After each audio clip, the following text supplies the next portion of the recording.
ಎಲ್ರಿಗೂ ನನ್ನ ನಮಸ್ಕಾರಗಳು. ವೇದವಾಸ ವೈಬ್ಸ್ ಚಾನಲ್ಗೆ ಸ್ವಾಗತ ಸುಸ್ವಾಗತ. ಇವತ್ತು ಶುಕ್ರವಾರ ಎಲ್ರಿಗೂ ಗುರ್ತದ. ಇವತ್ತೇನು ವಿಶೇಷ ಅಂತಂತೀರಿ, ಇವತ್ತೇನು ಸ್ಪೆಷಲ್ ಅಂತ ಏನಿಲ್ಲರಿ. ಡೈಲಿ ಅಡುಗೆನೇ ಸ್ವಲ್ಪ ಡಿಫ್ರೆಂಟ್ ಆಯ್ತು, ಹೆಲ್ದಿವೇ ಇರ್ತದೆ. ಮತ್ತು ಹಂಗೆ ಇವತ್ತು ಮುಂಜಾನೆಯ ವಾತಾವರಣದ ಜೊತೆಗೆ ಮುಂಜಾನೆಯ ಮಾತು ಭಾಳ ಮಂದಿ ಇಷ್ಟಪಡ್ತೀರಿ, ಹೀಗಾಗಿ ನನಗೂ ಕೂಡ ಹೇಳಲಿಕ್ಕೆ ಇಷ್ಟ ಆಗ್ತದೆ. ಅದಕ್ಕೆ ಮುಂಜಾನೆ ಮಾತಿನೊಂದಿಗೆ ಚಾಲು ಮಾಡೋಣ್ರಿ. ಅಳುಕಿಲ್ಲದ ನಡೆ, ಹುಳುಕಿಲ್ಲದ ಮನಸ್ಸು, ಮುಖವಾಡವಿಲ್ಲದ ವ್ಯಕ್ತಿತ್ವ, ಅಸೂಯೆ ಪಡದ ಗುಣ, ತಾತ್ಸಾರವಿಲ್ಲದ ಪ್ರೀತಿ, ಕಪಟವಿಲ್ಲದ ಸ್ನೇಹ, ಕಷ್ಟದಲ್ಲಿ ಇರುವವರಿಗೆ ಸ್ವಲ್ಪ ಸಹಾಯ, ಇವಿಷ್ಟು ನಮ್ಮ ಜೀವನದ ಮೌಲ್ಯಗಳು. ಇವುಗಳನ್ನು ನಾವು ನಮ್ಮ ಬದುಕಿನಲ್ಲಿ ಕಡ್ಡಾಯವಾಗಿ ಅಂಥೇಳಿ ಅಳವಡಿಸಿಕೊಂಡ್ವಿ ಅಂತಂದ್ರೆ ನಮ್ಮ ಜೀವನ ಖುಷಿಯೇ ಖುಷಿ, ಖುಷಿಯೋ ಖುಷಿ, ಸಂತೋಷವೇ ಸಂತೋಷ ಅಂತ ಹೇಳ್ತೀವಲ್ರಿ. ಅಂದ್ರೆ ಇವೆಲ್ಲ ಗುಣಗಳು ಬಹಳ ಒಳ್ಳೆಯ ಮಾರ್ಗದ್ದೇ ಇರ್ತಾವೆ. ಇವನ್ ನಮ್ಮ ಅದಷ್ಟು ಕಷ್ಟ ಅನ್ನಿಸ್ತದ, ಕೆಲವೊಂದು ಎಲ್ಲರಲ್ಲಿಯೂ ಇರ್ತಾವೆ. ಎಲ್ಲವನ್ನೂ ಅಳವಡಿಸಿಕೊಂಡ್ವಿ ಅಂತಂದ್ರೆ ಅಷ್ಟು ಖುಷಿಯಾಗಿಯೇ ಇರ್ತೀವಿ ಯಾವಾಗಲೂ. ಹಾಗೇನೆ ಬಂಗಾರವನ್ನು ಎಷ್ಟು ಚೂರು ಮಾಡಿದರೂ ಅದಕ್ಕೆ ಇರುವ ಬೆಲೆ ಕಡಿಮೆ ಆಗುವುದಿಲ್ಲ.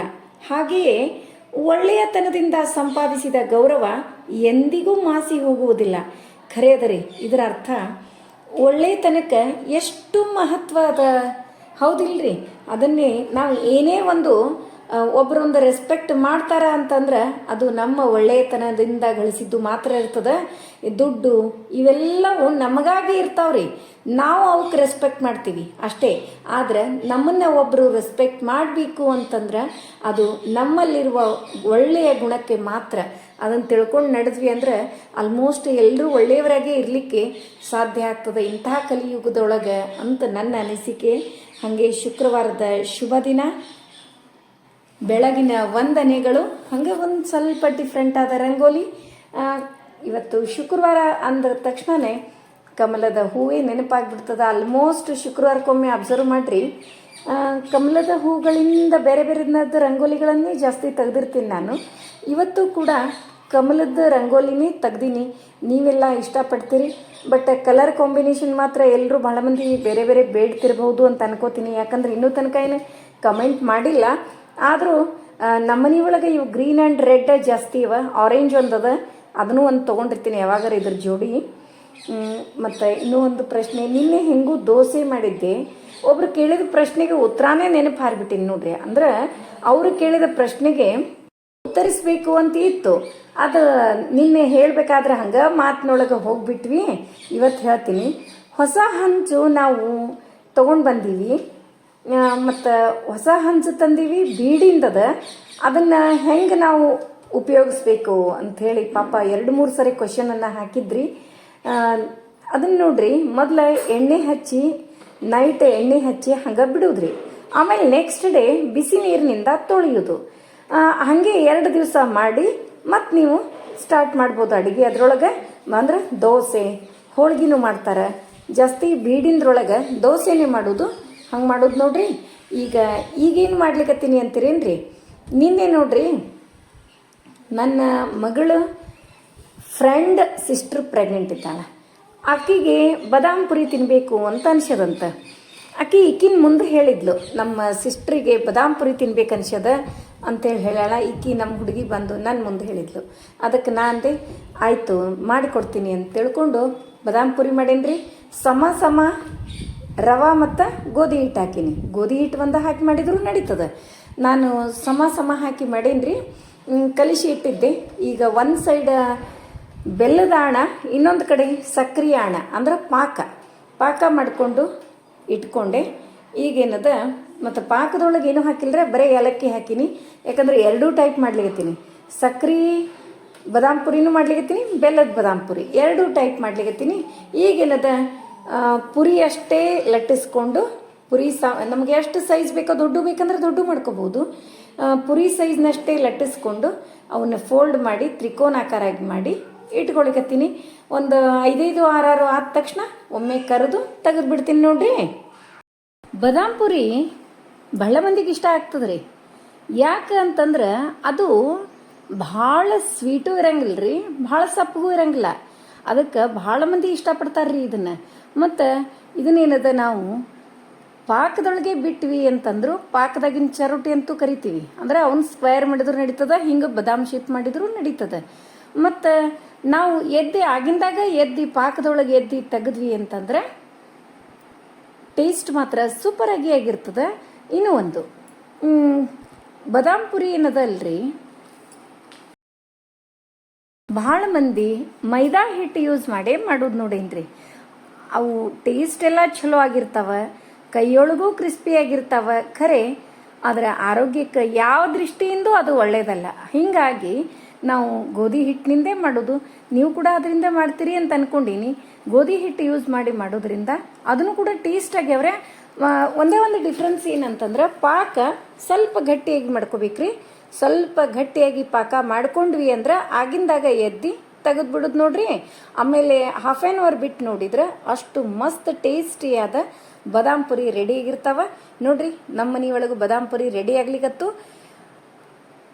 ಇದ್ರ ಮೇಲೆ ಏನದ ಇವನು ಪಾಕದಾಗ ಹಾಕಿ ತೆಗಿತೀನಲ್ರಿ, ತೆಗೆದ ತಕ್ಷಣ ಒಂದು 5 ನಿಮಿಷ ಬಿಟ್ಟು ಇದ್ರ ಮೇಲೆ ಒಂದಿಷ್ಟು ಕಸಕಸಿ ಕೊಬ್ಬರಿ ಹಾಕೋದು. ಮತ್ತು ಏಲಕ್ಕಿ ಅಂತೂ ನಾವು ಪಾಕ ಮಾಡ್ಕೊಳ್ಳೋ ಹೊತ್ತಿನಾಗೆ ಮಾಡಿಬಿಟ್ಟಿರ್ತೀವಿ. ಹೀಗಾಗಿ ಪಾಕ ಮಾತ್ರ ಖಮ್ಗ ಟೇಸ್ಟಿ ಆಗಿರ್ತದೆ. ಈಗೇನದ ಬಾದಾಮ್ ಪುರಿ ರೆಡಿ ಆಗ್ಲಿಕ್ಕತ್ತು. ಇವನ್ನೆಲ್ಲ ತೆಗೆದು ಪಾಕದೊಳಗೆ ಹಾಕಿ ತೆಗೆದು ನಾ ಏನು ಮಾಡ್ತೀನಿ, ಅದ್ರ ಮೇಲೆ ಕಸಕಸಿ ಮತ್ತು ಒಣ ಕೊಬ್ಬರಿ ಹಾಕಿ ನಿಮಗೆ ಒಂದು ಟೇಸ್ಟ್ ತೋರಿಸಿ ಬಿಡ್ತೀನಿ ನೋಡ್ರಿ. ಈಗ ಬಾದಾಮ್ ಪುರಿ ಅಂತೂ ರೆಡಿ ಆದವು ರೀ. ಇನ್ನೇನದ ಒಂದು ಪ್ಲೇಟಿಗೆ ಸರ್ವ್ ಮಾಡಿ ಕಸಕಸಿ ಮತ್ತು ಒಣ ಕೊಬ್ಬರಿ ಹಾಕಿಬಿಡ್ತೀನಿ. ನೋಡಿದ್ರೇ ಅನಿಸ್ಲಿಕ್ಕತ್ತದ ಮಸ್ತ್ ಟೇಸ್ಟಿ ಆಗ್ಯಾವ ಅಂಥೇಳಿ. ಮತ್ತು ಬರೀ ಗೋಧಿ ಹಿಟ್ಟಿನಿಂದ ಮಾಡಿದ್ರೆ ಮೆತ್ತಗಾಗ್ತಾವೇನು ಅಂತ ಕೇಳ್ತೀರಿ. ಇಲ್ರಿ, ಏನೂ ಆಗಂಗಿಲ್ಲ, ಚಲೋ ಆಗ್ತಾವೆ. ಅವನು ಕೂಡ ಟೇಸ್ಟ್ ಆಗ್ತಾವೆ. ಟೇಸ್ಟ್ ಮಾತ್ರ ಸೂಪರ್ ಆಗ್ತಾವೆ. ಅದು ಮೈದಾ ಹಿಟ್ಟು ಯೂಸ್ ಮಾಡಿ ಮಾಡೋದ್ರಕ್ಕಿಂತ ಇದು ಭಾಳ ಟೇಸ್ಟಿ ಆಗ್ತಾವೆ. ಮೈದಾ ಹಿಟ್ಟಿನಿಂದ ಟೇಸ್ಟ್ ಇರಂಗಿಲ್ಲ ರೀ. ಕೈಯೊಳಗೆ ನೋಡಲಿಕ್ಕೆ ಕ್ರಿಸ್ಪಿ ಅನ್ನಿಸ್ತಾವ, ಭಾಳ ಚಂದ ಅನ್ನಿಸ್ತಾವ. ಆದ್ರೆ ಇದಕ್ಕೆ ಡಿಫ್ರೆನ್ಸ್ ಏನಂದ್ರೆ ಗೋಧಿ ಹಿಟ್ಟಿನಿಂದ ಮಾಡಿದ್ದು ಟೇಸ್ಟ್ ಮಾತ್ರ ಭಾಳ ಟೇಸ್ಟ್ ಆಗಿರ್ತಾವೆ. ಅದಕ್ಕೆ ನಾನು ಗೋಧಿ ಹಿಟ್ಟು ಮತ್ತು ಚಿರೋಟಿ ರವೆ ಅವು ಎರಡನ್ನೂ ಯೂಸ್ ಮಾಡಿದ್ದು ನೋಡ್ರಿ. ಸಣ್ಣ ರವೆ ಹಾಕಿದ್ರೆ ಏನದಲ್ಲ ಸ್ವಲ್ಪ 1 ಅವರ್ ತನಕ ನೆನಿಲಿಕ್ಕೆ ಬಿಡಬೇಕು. ಚಿರೋಟಿ ರವೆ ಹಾಕಿದ್ರೆ ಒಂದು ಅರ್ಧ ತಾಸಿಗೆ ಚೆಂದಾಗಿ ಎಲ್ಲ ನೆಂದಿರ್ತದೆ ನೋಡ್ರಿ. ಮಸ್ತ್ ಟೇಸ್ಟಿಯಾದ ಬಾದಾಮ್ ಪುರಿ ರೆಡಿ ಆಗ್ಯಾವ. ಇದ್ರ ಮೇಲೆ ಕಸಕಸಿ ಒಣ ಕೊಬ್ಬರಿ ಹಾಕಿ ಒಂದು 10-15 ನಿಮಿಷ ಬಿಟ್ಬಿಟ್ರೆ ಆಮೇಲೆ ಒಂದೊಂದೇ ತಿನ್ಲಿಕ್ಕತ್ರ ಇನ್ನೂ ಒಂದು ಬೇಕು ಅಂತ ಅನಿಸ್ತದ, ಅಷ್ಟು ರುಚಿಯಾಗಿರ್ತವೆ. ಮತ್ತು ಇವತ್ತೇನು ಅಡುಗೆ ಮಾಡಿದ್ದೆ ಅಂತಂದ್ರೆ, ಒಂದು ಸೈಡ ತೊಗರಿಬೇಳೆ ಕುದಿಲಿಕ್ಕಿಟ್ಟೀನಿ, ಒಂದು ಸೈಡ ಭಕ್ರಿಗೆ ಹೆಸರು ಹಾಕೊಳಗತ್ತೀನಿ ರೀ. ತೊಗರಿಬೇಳೆ ಅದರೊಳಗೆ 1-2 ಟೊಮೆಟೊನು ಹಾಕಿ ಕುದಿಲಿಕ್ಕಿಟ್ಟೀನಿ. ಭಕ್ರಿ ಒಬ್ಬೊಬ್ಬರ ಮನೆಯೊಳಗೆ ಶುಕ್ರವಾರ ಮಂಗಳವಾರ ಮಾಡಂಗಿಲ್ಲ. ನಮ್ಮ ಮನೆಯೊಳಗೆ ಅದೇನು ಪದ್ಧತಿ ಇಟ್ಕೊಂಡಿಲ್ಲರಿ. ನಮ್ಮ ಮನೆಯೊಳಗೆ ಯಾವಾಗ ಮಾಡಂಗಿಲ್ಲ ಅಂದ್ರೆ ಹುಣ್ಣಿಮೆ, ಅಮಾವಾಸ್ಯೆ ಇಂಥವು ಹಬ್ಬಗಳಿದ್ದಾಗ ಮಾತ್ರ ಭಕ್ರಿ ಮಾಡಂಗಿಲ್ಲ. ಉಳಿದ ದಿವಸ ಅದೇನು ನಮ್ಮಲ್ಲಿ ಪಾಲಿಸ್ಕೊಂಡು ಬಂದಿಲ್ಲ. ಯಾಕಂದ್ರೆ ಒಬ್ಬೊಬ್ರು ಕಮೆಂಟ್ ಮಾಡಿರ್ತಿರಲ್ಲ ಶುಕ್ರವಾರ ನಾವು ಮಾಡಂಗಿಲ್ಲ ಅಂಥೇಳಿ. ಹಾಗಾಗಿ ನಮ್ಮ ಕಡೆ ಅದೇನು ಇಲ್ರಿ. ಈಗ ಭಕ್ರಿ ಮಾಡೋಣ್ರಿ.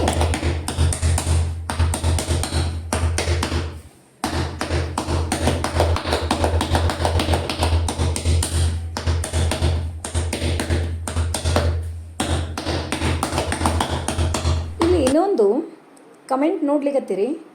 ಲಕ್ಷ್ಮೀ ಪುರೋಹಿತ್ ವೈನಿಯವರು, ನನಗನ್ಸೋ ಮಟ್ಟಿಗೆ ಅವ್ರು ಬೆಂಗಳೂರೊಳಗೆ ಇರ್ತಾರೆ ಅಂತ ಅಂದ್ಕೊಂಡೀನಿ, ನಮ್ಮ ಫ್ಯಾಮ್ಲಿಯರು. ಹಿಂಗೆ ನಾವು ಇವರು ಲಕ್ಷ್ಮೀ ಪುರೋಹಿತ್ ವೈನಿಯವ್ರು ಏನು ಬರ್ದಾರಲ್ಲ, ಹಿಂಗೆ ನಮ್ಮ ಫ್ಯಾಮ್ಲಿಯರ್ಸ್ ಭಾಳ ಮಂದಿ ಇದ್ದೀರಿ. ಅಂದ್ರೆ ಒಂದು ವಿಡಿಯೋವನ್ನು ನೋಡಿದ್ರೆ ಬರೀ ಕಮೆಂಟ್ ಅಂತೂ ಮಾಡಂಗಿಲ್ಲ. ಹಂಗೆ ಇವರು ವೈನಿಯವರು ಅವರ ಆಸೆ ಪ್ರಕಾರ 1-2 ಲೈನು ಬರ್ದಾರ. ಇದನ್ನು ನಮ್ಮ ವೇದಾನ್ ಬಾಯಿಗೆ ನಾ ಕೇಳಬೇಕು ಅಂದಾರ. ನಾನು ಸಂಗೀತಗಾರಳೂ ಅಲ್ಲ, ಸಂಗೀತದ ಗಂಧವೂ ನಂಗೆ ಗೊತ್ತಿಲ್ಲ ಖರೆ ಹೇಳ್ಬೇಕಂದ್ರೆ. ಆದರೂ ಕೂಡ ಒಂದು ಸಣ್ಣ ಪ್ರಯತ್ನವನ್ನು ಮಾಡೋಣಂತ್ರಿ. ಅವರೇ ಬರ್ತಾರೆ. ಎಂಥ ಚಂದ ವೇದಮ್ಮ, ನಿನ್ನ ರಂಗೋಲಿ ನೋಡಲೆರಡು ಕಣ್ಣು ಸಾಲದಮ್ಮ. ಬಕ್ರಿ ನೋಡಿ ತಿನ್ನಲಿರ್ಲಾರೆ ನಮ್ಮ ಪಲ್ಯ ಚಟ್ನಿ ನೋಡಿದರೆ ಬಾಯಲ್ಲಿ ನೀರು ಬರುವುದಮ್ಮ, ವೇದವ್ಯಾಸ ವೈಬ್ಸ ಹಿಂಗೆ ನಡೆಯಲಮ್ಮ ಚಿರಕಾಲ. ಎಷ್ಟು ಚಂದ ಬರೆದಿರಿ, ಖರೆ ಹೇಳ್ಬೇಕಂತ. Thanks lot. ಥ್ಯಾಂಕ್ಸ್ ರೀ ವೇಣಿ. ನಾನು ನಿಮ್ಮನ್ನು ನೋಡಿರಂಗಿಲ್ಲ, ನೀವು ನನ್ನನ್ನು ನೋಡಿರ್ತೀರಿ. ಆದರೂ ಏನೋ ಗೊತ್ತಿಲ್ಲ, ಅದು ಹೇಳಲಿಕ್ಕೆ ಆಗಂಗಿಲ್ಲ. ಅದೇನೋ ಹೇಳ್ತೀವಲ್ಲ ಕೆಲವೊಂದು ನಮ್ಮ ಮನಸ್ಸೊಳಗಿದ್ದು ಬೇರೆಯವರು ನಮ್ಮ ಎದುರಿಗೆ ಬಂದ ತಕ್ಷಣ ನಮ್ಮ ಮನಸ್ಸೊಳಗಿದ್ದು ಪಟ್ನೆ ಹೇಳಿಬಿಡ್ತಾರೆ ಅಂತಾರಲ್ಲ, ಹಂಗೆ ನೀವು ನಮ್ಮ ಮನಸ್ಸನ್ನು ಅರ್ಥ ಮಾಡಿಕೊಂಡು ಇಷ್ಟು ಹಚ್ಚಿಕೊಂಡು ನೀವು ಇಷ್ಟೆಲ್ಲ ಪ್ರೀತಿ ಕೊಡ್ತೀರಿ. ನಿಮ್ಗೆಲ್ರಿಗೂ ಥ್ಯಾಂಕ್ಸ್ ಹೇಳ್ತಾ ಈಗೇನು ಮಾಡ್ಲಿಕ್ಕೆ ತಿಂತೀರಿ ರೀ, ನೀವೆಲ್ಲ ಆಲ್ಮೋಸ್ಟ್ ಗೆಸ್ಸ ಮಾಡಿಬಿಟ್ಟಿರ್ತೀರಿ. ಏನಪ್ಪ ಒಗ್ಗರಣೆ ಮಾಡ್ಲಿಕ್ಕತ್ತೀವಿ ಅಂತಂದ್ರೆ ಬಂತಪ್ಪ ಮೆಂತೆ ಪಲ್ಯ ಅಂತೀರಿ. ಹೌದು ನೋಡ್ರಿ, 2 ಸ್ಪೂನು ಎಣ್ಣೆ, ಜೀರಿಗೆ, ಸಾಸಿವೆ, ಅರಿಶಿನ ಪುಡಿ. ಮೊದಲು ಒಂದು 4 ಬ್ಯಾಡಗಿ ಮೆಣಸಿನ್ಕಾಯಿ ಕರೆದು ತಕ್ಕೋತೀನಿ. ಒಂದು 2 ಸೂಡು ಮೆಂತೆ ಪಲ್ಯ ಹಾಕಿ ಚೆಂದಾಗಿ ತಾಳಿಸಿ ಅದರ ಒಳಗೇನದ ಈಗ ಆಲ್ರೆಡಿ ಕುದಿಲಿಕ್ಕೆ ಇಟ್ಟಾಬಿಟ್ಟಿನಿ ತೊಗರಿ ಬೇಳೆ, ಅದನ್ನ ಇಷ್ಟು ಇದರೊಳಗೆ ಆ್ಯಡ್ ಮಾಡ್ತೀನಿ ರೀ. ಏನು ಮಾಡ್ಲಿಕ್ಕತ್ತೀನಿ ಅಂದ್ರೆ ಮುದ್ದೆ ಪಲ್ಯ ಮಾಡ್ಲಿಕ್ಕತ್ತೀನಿ. ಬರೀ ಮೆಂತಿ ಪಲ್ಯ, ಮುದ್ದೆ ಪಲ್ಯ ಎಷ್ಟು ಟೇಸ್ಟ್ ಆಗ್ತದೆ ಅಂತಂದ್ರೆ ನೀವು ಕೂಡ ಇದನ್ನು ಮಾಡಿರ್ತೀರಿ ಅಂತ ಅನ್ಕೋತೀನಿ. ಆದ್ರೇನು ಹೆಚ್ಚಾಗಿ ಮುದ್ದೆ ಪಲ್ಯಕ್ಕೆ ನಾವು ಹುಣಸೆ ಹಣ್ಣಿನ ರಸವನ್ನು ಯೂಸ್ ಮಾಡ್ತೀವಿ. ಆದರೆ ಇವತ್ತು ನಾನು ಟೊಮೆಟೊ ಹಣ್ಣು ಯೂಸ್ ಮಾಡಿ ಮಾಡ್ಲಿಕ್ಕತ್ತೀನಿ ರೀ. ಭಾಳ ಮಸ್ತ್ ಆಗ್ತದೆ. ನೀವು ಒಂದ್ಸರಿ ಟ್ರೈ ಮಾಡಿ ಹೆಂಗಾಗಿತ್ತು ಅಂತೇಳಿ ಕಮೆಂಟ್ ಮಾಡಿ ತಿಳಿಸ್ತೀರಲ್ಲ.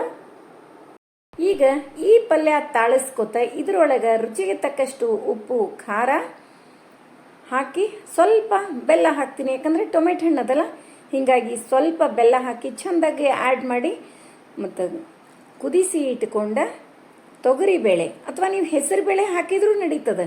ಒಬ್ಬೊಬ್ಬರಿಗೆ ಬಿಸಿಲಿಗೆ ತೊಗರಿಬೇಳೆ ಭಾಳ ಪಿತ್ತಾಗ್ತದೆ ಅಂಥೇಳಿ ಅಂತಿರ್ತೀರಿ. ಅಂಥವ್ರು ಏನದ ಹೆಸರು ಬೇಳೆ ಕುದಿಸಿ ಇಟ್ಕೊಂಡ್ರು ನಡೀತದೆ. ಈಗೇನದ ಕುದಿಸಿ ಇಟ್ಕೊಂಡ ತೊಗರಿಬೇಳೆ ನಾನು ಈ ಪಲ್ಯ ಒಳಗೆ ಹಾಕಿಬಿಡ್ತೀನಿ ರೀ. ಮತ್ತು ಇದರೊಳಗೆ ಮುದ್ದೆ ಪಲ್ಯ ಮಾಡೋದ್ರೊಳಗೆ ನಾವು ಜೋಳದ ಹಿಟ್ಟು ಯೂಸ್ ಮಾಡಬೇಕಾ, ಕಡಲೆ ಹಿಟ್ಟು ಯೂಸ್ ಮಾಡಬೇಕಾ ಅಂತ ಕೇಳ್ತೀರಿ. ನಾವು ಎರಡೂ ಯೂಸ್ ಮಾಡಿದರೂ ನಡೀತದೆ ರೀ. ನಾನು ಜಾಸ್ತಿ ಜೋಳದ ಹಿಟ್ಟು ಯೂಸ್ ಮಾಡ್ತೀನಿ. ಯಾಕಂದ್ರೆ ಅದು ಅಂಟ್ಕೊಳ್ಳಂಗಿಲ್ಲ ರೀ, ಒಂಥರ ಟೇಸ್ಟು ಡಿಫ್ರೆಂಟ್ ಅನ್ನಿಸ್ತದೆ. ಮತ್ತು ಭಕ್ರಿದು ಮಾಡಿದ ತಕ್ಷಣ ಹಿಟ್ಟು ಉಳಿದಿರ್ತದಲ್ಲ, ಹೀಗಾಗಿ ಅದನ್ನು ಇದ್ರೊಳಗೆ ಹಾಕಿಬಿಟ್ಟಿರ್ತೀನಿ. ಹಾಗೇ ನಾವು ಕಡ್ಲೆ ಹಿಟ್ಟು ಹಾಕಿದರೂ ಕೂಡ ಅದು ಟೇಸ್ಟ್ ಆಗ್ತದೆ ರೀ. ನೀವು ಯಾವುದು ಯೂಸ್ ಮಾಡಿದರೂ ನಡೀತದೆ. ಯಾಕಂದರೆ ಇದು ನಿನ್ನೆ ಒಬ್ಬರು ಪ್ರಶ್ನೆ ಕೇಳಿದ್ರಿ, ನಾವು ಜೋಳದ ಹಿಟ್ಟದ ಬದಲಾಗಿ ಬೇರೆ ಯಾವ ಥರ ಹಿಟ್ಟು ಹಾಕ್ಲಿಕ್ಕೆ ಬರ್ತದೇನು ಅಂಥೇಳಿ. ಬರ್ತದೆ ರೀ, ಯಾವ್ದು ಬೇಕಾದ ಹಿಟ್ಟು ಹಾಕಿದರೂ ನಡೀತದೆ. ಆದರೆ ಗೋಧಿ ಹಿಟ್ಟು ಮಾತ್ರ ಬರೋಂಗಿಲ್ಲ. ಜೋಳದ ಹಿಟ್ಟು ಅಥವಾ ಕಡಲೆ ಹಿಟ್ಟು ಹಾಕ್ರಿ. ನೋಡ್ರಿ, ಮಸ್ತ್ ಟೇಸ್ಟಿಯಾದ ಮೆಂತೆ ಮುದ್ದೆ ಪಲ್ಯ ರೆಡಿ ಆಯಿತು. ಫ್ಲೇವರ್ ಅಂತೂ ಬರ್ಲಿಕ್ಕತ್ತದ, ನಿಮ್ಮ ಮುಂದೆ ಹೇಳ್ತೀನಿ. ಸೂಪರ್ ಫ್ಲೇವರ್ ಬರ್ಲಿಕ್ಕತ್ತದ ರೀ, ಮಸ್ತ್ ಟೇಸ್ಟಿಯಾದ ಫ್ಲೇವರ್. ಮತ್ತು ಇದ್ರ ಜೊತೆಗೆ ನಮ್ಮನೆ ಒಳಗೆ ಈಗ ಬ್ಯಾಸ್ಗಿ ಒಳಗೆ ಸೌತೆಕಾಯಿ ಗಜ್ರಿ ಅಂತೂ ಡೈಲಿ ಇದ್ದೇ ಇರ್ತದೆ. ಅದಕ್ಕೆ ಅದನ್ನೂ ಒಂದು ಬಾಕ್ಸ್ ಒಳಗೆ ಹಾಕಿ ಕೊಟ್ಟ ಬಿಟ್ಟಿರ್ತೀನಿ ರೀ. ಆದ್ರೆ ಹೆರದು ಇಡೋದು ಒಂದೇ ದೊಡ್ಡ ಕೆಲಸ ನೋಡ್ರಿ. ಹೀಗಾಗಿ ಹೆರದು ಇಟ್ಟು ಬಿಟ್ಟಿರ್ತೀನಿ ರೀ ಫಸ್ಟಿಗೆ. ಆಮೇಲೆ ಭಕ್ರಿ ಪಲ್ಯ ಮಾಡಿದೆ ಅಂದ್ರೆ ಅಡುಗೆ ಆಯಿತು. ಈಗ ಯಾಕಂದ್ರೆ ಇವತ್ತು ಯಾಕೆ ಭಕ್ರಿ ಮಾಡಿದೆ ಅದನ್ನೂ ಹೇಳ್ತೀನಿ ರೀ ನಿಮ್ಗೆ. ಈಗ ಮತ್ತೆ 2-3 ದಿವಸ ಭಕ್ರಿ ಅದು ಏನೂ ಇರಂಗಿಲ್ಲ ಹಬ್ಬದೊಳಗೆ, ಅದ್ರ ಸಲುವಾಗಿ ಇವತ್ತು ಭಕ್ರಿ ಮಾಡಿದೆ. ನೋಡ್ರಿ, ಮಸ್ತ್ ಟೇಸ್ಟಿಯಾದ ಮುದ್ದೆ ಪಲ್ಯ ರೆಡಿ ಆಯಿತು. ಹಂಗೆ ಸೌತೆಕಾಯಿ ಗಜ್ರಿನೂ ಹೆರೆದು ಇಟ್ಕೊಂಡಿನಿ. ಇದ್ರೊಳಗೆ ಏನದ ಬ್ಯಾಡಗಿ ಮೆಣಸಿನ್ಕಾಯಿ ಒಗ್ಗರಣೆ ಹಾಕುವಾಗ ಕರೆದು ತಕ್ಕೊಂಡಿದ್ದೆ, ಅವನ್ನ ಇದ್ರೊಳಗೆ ಹಾಕ್ತೀನಿ. ರುಚಿಗೆ ತಕ್ಕಷ್ಟು ಉಪ್ಪು, ಅದ್ರ ಜೊತೆಗೆ 1-2 ಬ್ಯಾಡಗಿ ಮೆಣಸಿನ್ಕಾಯಿ ಇದ್ರೊಳಗೆ ಮುರಿದು ಬಿಟ್ರೆ ಮಸ್ತ್ ಟೇಸ್ಟ್ ಆಗ್ತದೆ ರೀ. ಮತ್ತು ಸ್ವಲ್ಪ ಶೇಂಗಾ ಪುಡಿ ಹಾಕಲಿಲ್ಲ ಅಂದರೂ ನಡೀತದೆ, ಹಾಕ್ಬೇಕಂತೇನಿಲ್ಲ. ಶೇಂಗಾ ಪುಡಿ ಹಾಕಲಿಲ್ಲ ಅಂದರೂ ನಡೀತದೆ. ನೋಡ್ರಿ, ಇಷ್ಟಂತೂ ಇವತ್ತಿನ ಅಡುಗೆ ರೆಡಿ ಆಯಿತು. ಇವತ್ತಿನ ವಿಡಿಯೋ ಎಲ್ರಿಗೂ ಇಷ್ಟ ಆಯಿತು ಅಂತ ಅನ್ಕೋತೀನಿ. ನಮ್ಮ ವಿಡಿಯೋಗಳು ನಿಮಗೆ ಇಷ್ಟ ಆದರೆ ಲೈಕ್ ಮಾಡಿರಿ, ಶೇರ್ ಮಾಡಿರಿ. ಹೊಸದಾಗಿ ನೋಡ್ಲಿಕ್ಕತ್ತವರು ನಮ್ಮ ವಿಡಿಯೋಸ್ ಇಷ್ಟ ಆದರೆ ಬಿಡ್ಲಿಕ್ಕೆ ಹೋಗಬೇಡ್ರಿ. ಲೈಕ್ ಮಾಡಿ, ಸಬ್ಸ್ಕ್ರೈಬ್ ಮಾಡಿರಿ. ಹಂಗೆ ಫ್ರೆಂಡ್ಸ್ ಆ್ಯಂಡ್ ರಿಲೇಟಿವ್ಸಿಗೆಲ್ಲ ಶೇರ್ ಮಾಡ್ತಿರಲ್ಲ. ಮತ್ತೆ ಮುಂದಿನ ವಿಡಿಯೋದಲ್ಲಿ ಸಿಗೋಣ. ಧನ್ಯವಾದಗಳು. ನೋಡಿದ್ರಲ್ಲ, ಇವತ್ತಿನ ಅಡುಗೆ ಇಷ್ಟಿತ್ತು. ಮತ್ತು 1-2 ದಿವಸ ಮುಂಚಿತವಾಗಿ ಯುಗಾದಿ ಹಬ್ಬದ ಹಾರ್ದಿಕ ಶುಭಾಶಯಗಳು. ಹೊಸ ವರ್ಷದ್ದು ಎಲ್ರಿಗೂ ಈ ಹೊಸ ವರ್ಷ ಎಲ್ರಿಗೂ ಸುಖ, ಶಾಂತಿ, ಅಷ್ಟೈಶ್ವರ್ಯ, ಜೊತೆಗೆ ನೆಮ್ಮದಿ ಭಾಳ ಇಂಪಾರ್ಟೆಂಟ್ ರೀ. ನೆಮ್ಮದಿಯನ್ನು ಕೊಡಲಿ ಅಂತ ಹೇಳ್ತಾ ಮತ್ತೆ ಮುಂದಿನ ವಿಡಿಯೋದಲ್ಲಿ ಸಿಗೋಣ. ಧನ್ಯವಾದಗಳು.